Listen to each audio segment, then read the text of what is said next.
Hello, everyone, and welcome back to class meeting number 5. This is part 2, and Zach is going to begin reading off some more of the backstory / lore that has been put together over the past week and a half, 2 weeks. Now, before he begins the reading, if you want to spend just a second, Zach, and let everyone know kind of what it is that they're going to be looking at, how it's broke up into different texts. So that'll perhaps help everyone understand a little bit more as you begin reading that. Some of it may be a bit difficult to follow. They really need to kind of think about what you're saying, and they may even need to listen to this a couple of times. It's entirely possible. What we've got is kind of a way to get us up to the moment. Prior to this, we listened, of course, to the humans' backstory. And I do want to mention that the timeline on that is going to be pretty heavily shifted. It is. It's my fault. I'm sorry, but yes, it is. We're going to go from a few hundred years in the future to a little over 1,000 years in the future. The story itself isn't going to change. Just the time over which it takes place is going to be dilated a little bit. I totally hear where Zach is coming from. When humanity is under pressure, we excel. I mean, it's always been that way, or so it seems for the most of us. And if our planet was really dying in a couple hundred years, it's very scary to think of what we would be able to accomplish. I mean, just look how far we've come over the past couple of hundred years. But I'm interested in pushing things even more further, if a bit further, if possible, than just a couple of hundred years. Yeah. But And that's just me personally. Well, and it's actually been interesting, just to kind of throw this out as an aside. It's one of those things where, while I don't, with absolute nothing but the utmost respect, I don't necessarily agree, but it's one of those things where you really kind of have to pick your battles. I don't feel that strongly about where the timeline should lie. And so when I get a suggestion like, hey, we should stretch this out so it takes place over a lot longer time, then I'm like, oh, okay, well, that works. And see, as Moose just says, well, even 1,000 years is a short timeline when it comes to figuring out how to get off of a planet. But I don't think we can really say that. We've already accomplished so much with the space program with no funding and virtually no focus whatsoever. Just whatever we can get from the few private companies that are invested in that sort of thing. See, Moose, I wanted to read what you said, sir, just so that you could get a quick, because I knew exactly how Zach would respond.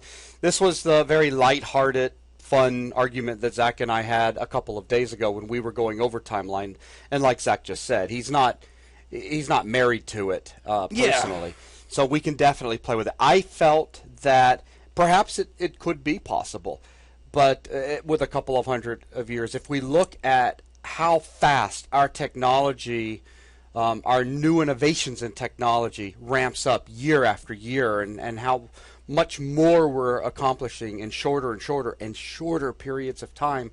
Who knows where we'll be in a couple of hundred years? I mean, look, 200 years ago. 200 years ago, it was 1810. Yeah, exactly. I mean, 1811. Come on. And compare that to where we are now. So who knows? But Mr. Moose, I have to say, I like to say that, Mr. Moose. It's kind of funny. Where's my moose? It makes me feel good inside. But no, seriously, I kind of felt the same way, that even though in reality that might very well be possible, again, our planet's dying. Sure. I just felt at least, because at first I was thinking 3,000 years, but at least 1,000 to 50. Well, that was some of our very first conversations. Don't give yourself whiplash. Well, I was just like, wow, 3,000 years. Hey, man. We're all wearing, like, winged Speedos, like Sting was in the movie Dune. But anyways, awesome. But with us getting it up to 1,000 to 1,500 years, it just makes me feel a little bit better about the stuff I'm hearing personally, because I agree. We need a bit of time for getting such complex technology and innovation with nanotechnology, etc., all into place. And the other thing, just from a story standpoint, the longer away we are from our current time, the more liberties we can take. Absolutely. And now, all right, so go ahead. So with that, you need to understand what you're about to hear. What I've done to get us up to the moment is to kind of give us a smattering of almost like newspaper clippings, kind of like what we did before with the human story, but these go from a lot of different angles. Instead of just little bits from news sources, we get an actual section of Myrlon's journal. Now, you might have actually heard of Myrlon in one of our early discussions. He was an Elythian who helped sort of broker the deal between humans and the Elythians. We get to actually hear from him. We're going to hear a... So that does mean that you will get to hear First Contact tonight. Mm-hmm.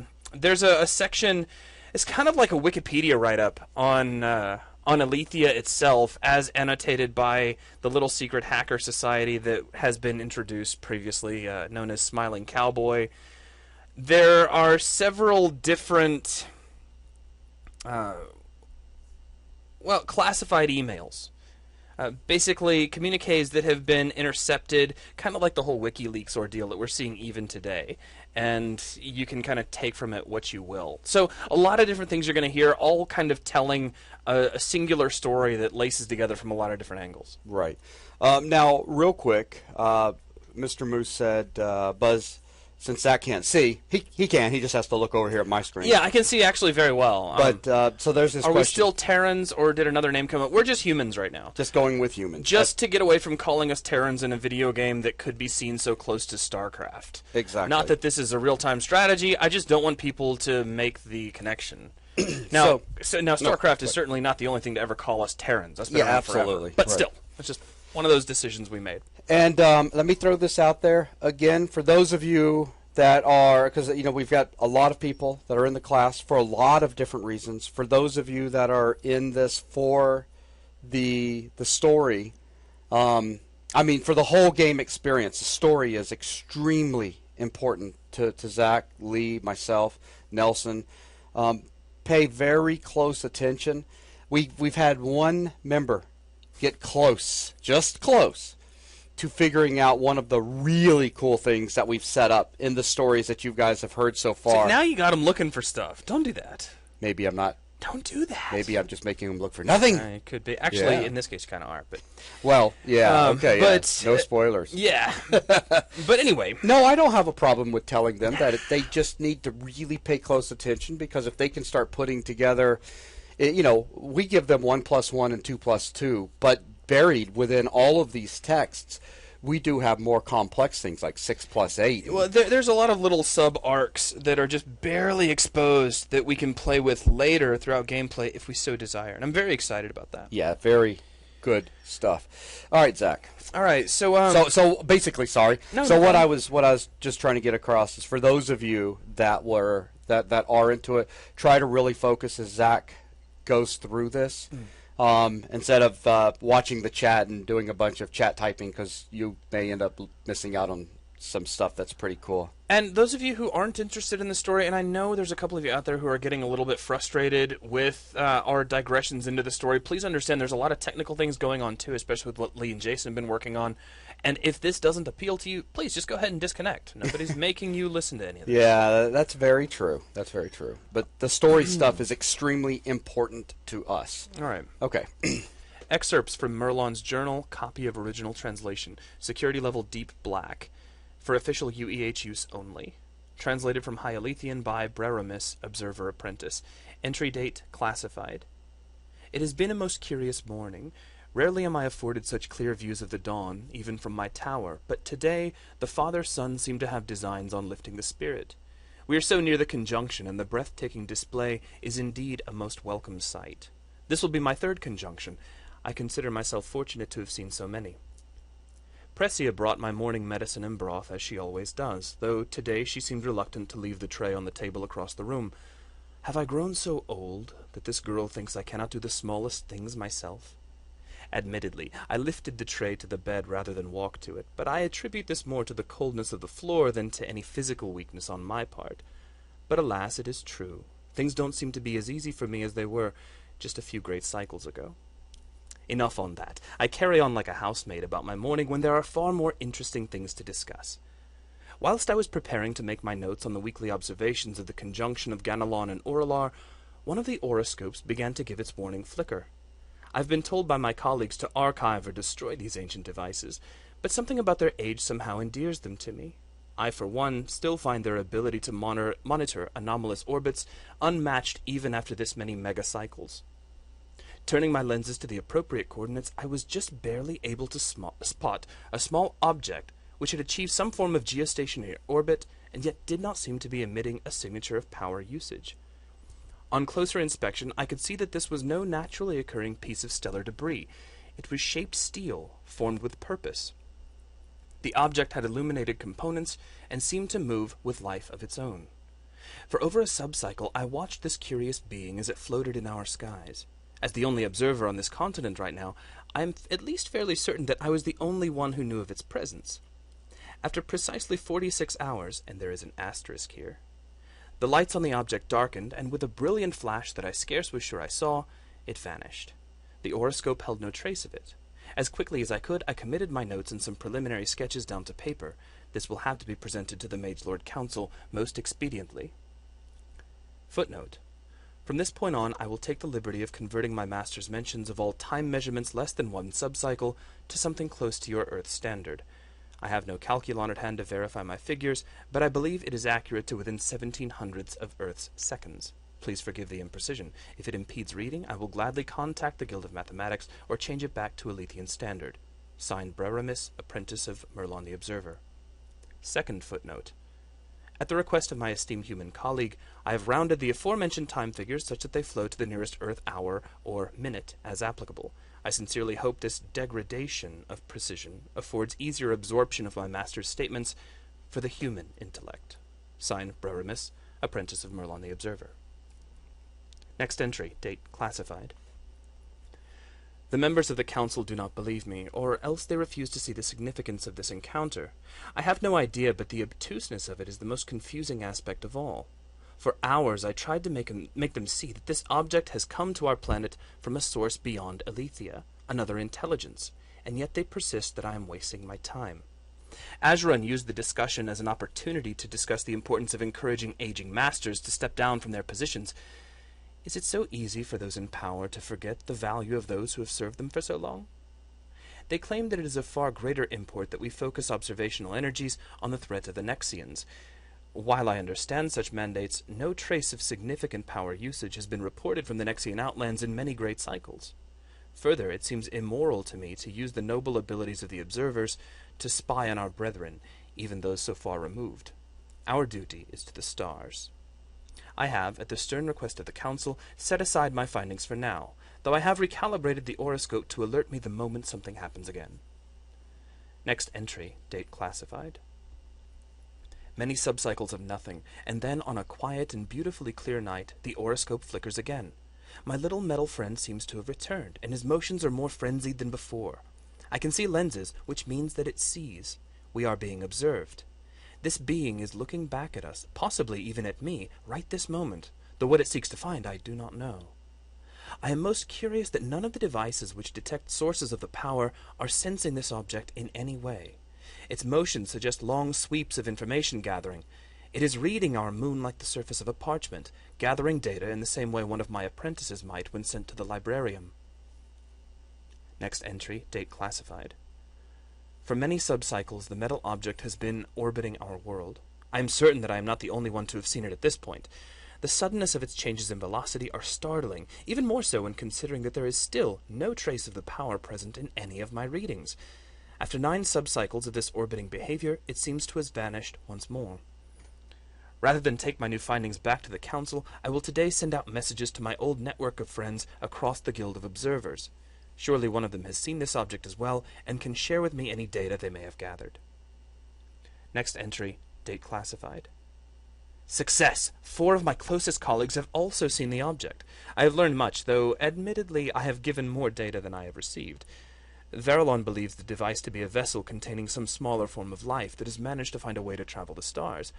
I am not so sure. I feel that if there was life aboard that small contraption, then one of my devices would have been able to sense it. We have organized a watch of our own to see if our little friend returns. Next entry, date classified. So many subcycles and no sign of our little metal friend. My colleagues grow impatient, but I do not think that whatever force brought this metal apprentice to us has quite finished with our planet just yet. However, I must admit, the anticipation grows frustrating for me as well.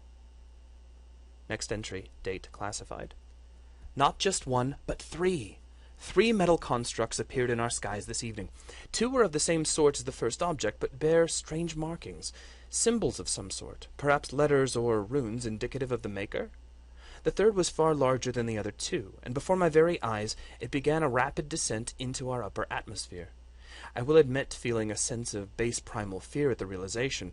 Up to now we have been simply observed from a distance. To actually witness one such object move with purpose toward the surface of my home, it somehow changes everything. The council had to be alerted, and I immediately drafted an emergency notice to the council speaker. Later, I watched the descent for 2 hours, including its magnificent atmospheric entry. It seems to be coming down in the Drasil fields just to the south of the citadel. I leave now to venture toward the site of its landing. Precia insists that I remain, and use my observatory power if I am determined to see the object myself. I will admit, while the idea does hold a certain merit, I find that in the twilight of my life it has become more important to see things with my own eyes. Next entry, date classified. Note, entry edited to conform to security level yellow. Original document, designated security level gray, may be acquired through sending requisition to the Department of Homeworld Security, UEH. Karen McNeil Ito, Secretary, Human Elythian Relations. Precia's insistence eventually prevailed, citing the unhealthy effects the night air has on my lungs of late, so I found myself staying indoors, though filled with an anxious turmoil that precluded the concentration required for true observation. However, I was fortunate in that no late-night ride was necessary. At dawn, followed closely by a tremendous throng of curious land-dwellers, some small detachment of the landing object appeared on the horizon, moving toward the gates of the citadel. I had Precia collect my things, and I ventured toward the gates myself, being among the first small group to arrive. The object moved by hovering, just half a height above the ground, though again neither I nor any of the onlookers were able to sense any use of the power keeping it aloft. It was flanked from behind by several riders from the Outwatch, who had weapons drawn but made no effort to touch or approach the object. Beyond those were the aforementioned curious villagers and other travelers. At the citadel gates, the captain of the guard stood with his sentinels, blocking the path. The object floated to a reasonable distance away from the group. At once, a green and transparent apparition appeared, hovering in the air above the object. An overzealous guard, alarmed by the appearance, cast a fire attack at the newcomer, but was quickly restrained as the apparition took no notice. Indeed, it seems that the attack passed harmlessly through the visitor and injured one of the onlookers. The apparition was not entirely unlike an Elythian, being bilaterally symmetrical, having a head with 2 eyes and a mouth. It had short hair on its head and 2 arms, at the end of which were 5-digit hands. The apparition seemed to speak, using some form of vocal language, as we use. Of course, no one had any idea what was said. Unfortunately, my status, such as it is, was not enough to warrant my consultation on the matter, and I had to continue playing the part of the spectator. After nearly an hour of this attempted communication, the object was coaxed into the city, with the high guard forming a shielded phalanx around it. It was then escorted to the council's hold, with half the city looking on as it went. Having not been summoned, and therefore having no means to follow further, I returned home. Later. As I had hoped, I have been summoned to the council's hold. I shall have to try very hard not to appear smug, having warned the council some time ago regarding this matter. Azeron will certainly be seething. Next entry, date classified. Entry edited to conform to security level yellow. Security level black version may be acquired through sending requisition to the Department of Homeworld Security, UEH. Finally, I have been excused to rest. After nearly an entire sub-cycle of trying to find a means to communicate with this device, at last a success. It seems the apparition that was seen at the gates is little more than a moving picture, and not in and of itself a being. It often changes to other images. Eventually, it started to show us pictorial representations of simple mathematical concepts, and so I simply watched the proceedings from the stands, while the master of the Guild of Calculons seated himself before it and moved stones on the floor of the council chamber to reflect what was being shown. Taking copious notes, I had pieced together their numerical system, which seems to contain 10 digits rather than 6. For hours the master Calculon worked with the device, slowly progressing to higher and higher orders of mathematics. It was not long before slate and writing stone was brought forth, and no sooner did the Calculon begin writing out the Elythian digits than a rope-like appendage appeared from a small port on the side of the device, having 3 small metal fingers at the end. In a frightened form of confusion, the master Calculon held out the stone. With deft motion, the small appendage wrote, just beneath the Elythian digits, all 10 of the numbers we had seen thus far. The speed of the movement was frightening, and the absolutely perfect visual precision of the written digits was incredible. The serpentine motions of this tube-like arm caused audible gasps from several in the audience. After a moment of hesitation, the device filled the entire slate with a variety of mathematical figures, some rather lengthy equations, and even a few two-dimensional graphs. Elementary stuff to be sure, but incredible to watch.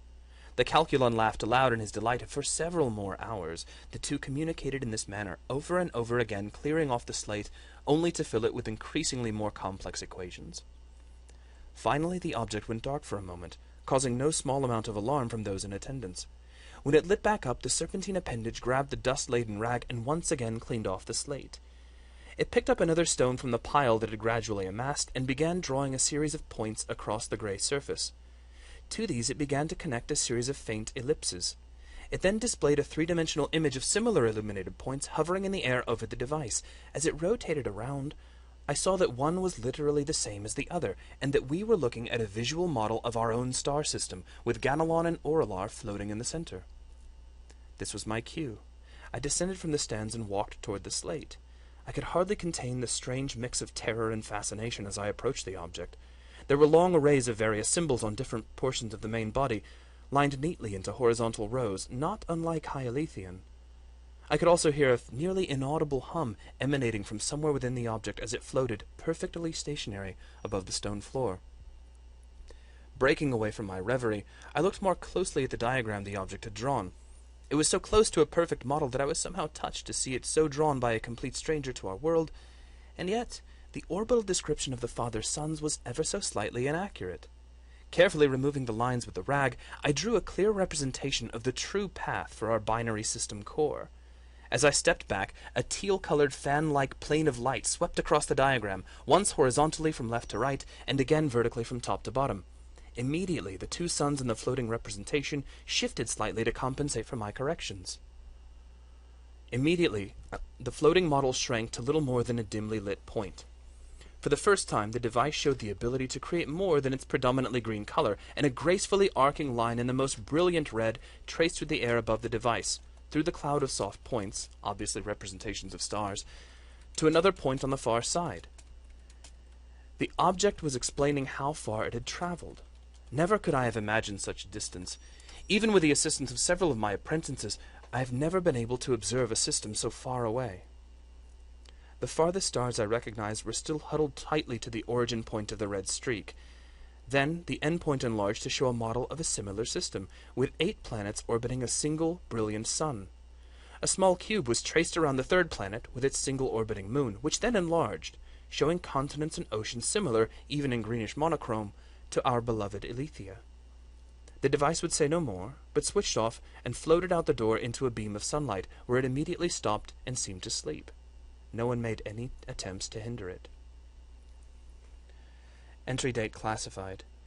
Entry edited to conform to security level yellow. Security level black version may be acquired through sending requisition to Department of Homeworld Security, UEH. It has been more than 3 cycles since the arrival. I must beg forgiveness for the missing notes, but you will notice by the torn pages in this volume that a large portion of my work has been deemed too important to be taken out of the Citadel's vaults. What I can say is this. There is a race of people who exist far from Elythia, so far in fact that no one, not even I imagine the elders themselves, fully understand how they came to find us. They seem to have no connection with the power, but instead have found a way to use the most elementary of concepts to create sophisticated constructs which at least rival the greatest wonders ever created by the most powerful mage lords. Their planet is dying. I do not fully understand why, and neither, it seems, do they. The descriptions I have heard, now that we can understand their spoken language, are reminiscent of the most horrific parts of the ancient mage wars. It is clear that they did not do this to themselves. They are coming here. They seem to have nowhere else to go. There's a fairly large opinion that is strongly against harboring these refugees, but something about the trinkets they construct has ignited a furious fascination, dare I say, envy, in certain amongst the High Council.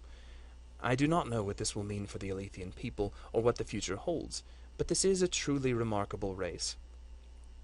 I am fortunate enough to be included among the first to receive their envoy, which should arrive by the end of the next cycle, provided my health holds up. The mage lords are helping them, it seems. Whatever abilities they have to span the terrible distance between our worlds, the effort is lethal to any living being.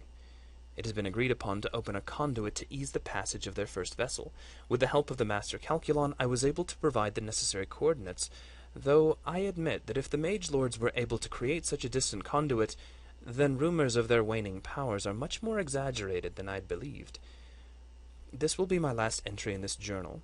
On the morrow I will have to begin preparations to meet our new guests, and I know that I will no longer have time for these quiet reveries. Perhaps one day soon I will be able to pass this along to one of our new brethren, as a means to share the tale of how we came to see each other for the first time. It is well. There are no more pages in this volume in any case. In never-ending fascination, Myrlon, High Observer to the Elythian High Council of the Mage Lords of the Citadel. Very good. All right, let me, let's see, only one thing came up. Yeah. Let me see, where is it? DMJ said, I'd expect a little more surprise from the Elythians. Quote, you mean some people live on planets, not moons? Weird. I don't think if we discovered, well, I mean, we'd be shocked if we discovered life out there. Sure. But if we discovered life out there that was living on a moon that was inhabitable, but not whatever it orbited, that wouldn't surprise me personally. Well, I will say this, and it's not something that is going to come across very strongly, though later on there will be some subtle suggestions toward it. The Elythians themselves are not as enterprising as humans are. They've never had a need to be. Right. Anything that they really needed to do, they've always been able to do. Right. And so they've never had that desire to really strike out. Now, they have the observers, and the observers are looking at the stars and, satisfying some curiosity, studying things and whatnot. But I don't foresee the Elythians even ever thinking about something like, SETI. Mm-hmm. That's not how they roll. What we're going to find out later is that Elythia is a huge planet. Right. Actually, significantly larger than the Earth. And they haven't even settled a very large chunk of it. Now, they're spread out. There are cities of Elythian settlement all across the planet, but they don't do what humans do. They do not strike out into the wilderness just to settle. And no, I'm not thinking the size of Jupiter. Yeah, we'd be crushed if we landed. It's funny because it's funny. We've already talked about that, Witch Bob, and Jupiter even came up. Yeah, it's not that large. I want that bottle of water on the other side of your mug. This here? Anything with water in it. Yeah, this looks a little fresher. And I don't care if you drank out of it. I need something right now. So anyways, yeah, that's the first part. All right, let's go ahead. This is bringing us right up to 30 minutes. Probably all of the other texts could fit in the next one, but let's go ahead and... Macro blend, I'm thinking about 3 times Earth size just in terms of land mass, not necessarily planet size. Yeah. Anyway, go ahead. All right, so we'll go ahead and bring this one to a close. So 2-minute break for anyone that needs one real quick as I go ahead and get this video saved out. And then we'll continue with the readings in the next video. Thanks a lot, everyone.